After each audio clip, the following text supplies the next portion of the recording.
Hello dear students, আজকে আমি আলোচনা করব আরো কিছু শর্টকাট ম্যাথস নিয়ে আলোচনা। ঠিক আছে, দেখো আমরা এই ধরনের অঙ্কটি বিভিন্ন পরীক্ষায় প্রায় দেখে থাকি যে 890 ইন্টু 896 এর সাথে কোন ক্ষুদ্রতম সংখ্যা যোগ করলে যোগফল একটি পূর্ণবর্গ সংখ্যা হবে।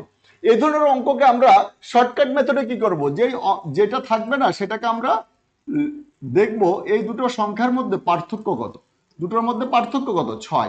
এই 6টাকে না আমরা 2 দিয়ে ভাগ করে দেবো, 6কে হাফ করে নেবো, তাহলে কত? 3। এই 3 স্কোয়ার করে দেবো 9। তার মানে কি অ্যান্সারটা হবে আমাদের 9। কি করব আমরা? এই দুটো সংখ্যার মধ্যে যা ডিফারেন্স আছে বড়টার থেকে ছোটটা বিয়োগ করে দেবো। কত হচ্ছে আমাদের? বিয়োগফল হচ্ছে 6 বা ডিফারেন্স হচ্ছে 6, সেটাকে হাফ করে দেবো, মানে 2 দিয়ে ভাগ করে দেবো।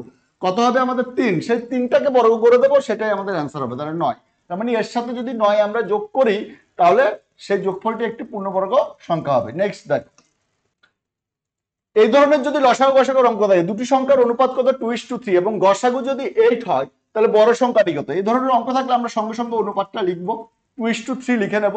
এবার গসাগু কত বলেছে? গসাগু বলেছে 8। তাহলে এই অনুপাতের বড়টা হলো বড় সংখ্যা, তাহলে এর সাথে গসাগুটাকে গুণ করে দেবো 8, 3 8 24। ছোট সংখ্যাটি যদি বের করতে বলে তাহলে এর সাথেও 8 গুণ করে দেবো, তাহলে 16। ছোট সংখ্যাটি 16, বড় সংখ্যাটি 24। যেহেতু আমাদের বড় সংখ্যাটি জিজ্ঞেস করেছে তাই এটা হবে অ্যান্সার। দেখো নেক্সট, আবার যদি অঙ্কটাকে একটু ঘুরিয়ে দেয়, দুটি সংখ্যার অনুপাত দিলে কত? 3:4, কিন্তু লসাগু দিল 84, তাহলে গসাগু কত? আগেরটাই কি দিয়েছিল? গসাগু দিয়ে দিয়েছিল, ছোট বড় সংখ্যা বড় সংখ্যাটি বের করতে বলেছে। এখানে কি দিয়েছে? লসাগু দেওয়া আছে, অনুপাত দেওয়া আছে, আর আমাকে বলেছে গসাগু বের করতে। সঙ্গে সঙ্গে আমরা এখানেও অনুপাতটা লিখে ফেলবো, সেই দুটো অনুপাতের আমরা গুণ করে ফেলবো। এবার লসাগু কত? 84।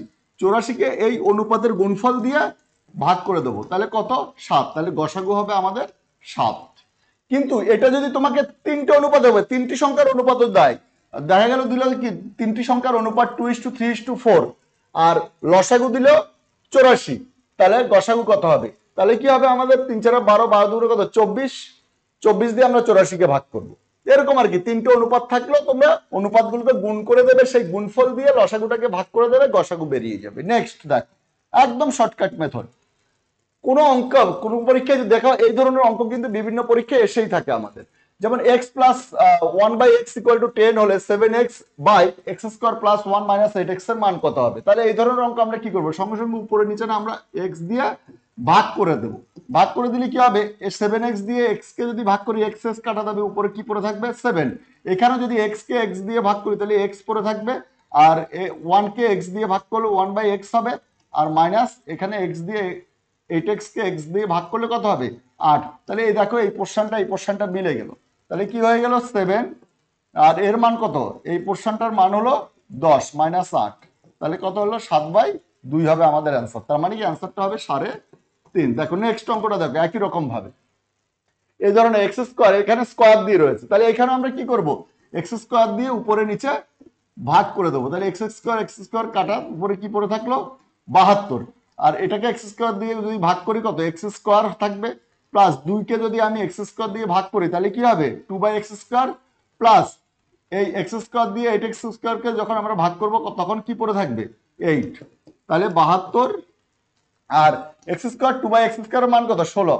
16 প্লাস কত? 8, তাহলে কত হবে? 72/24। তাহলে 24 দিয়ে 72কে কাটলে কত? 3 হবে আমাদের অ্যান্সার।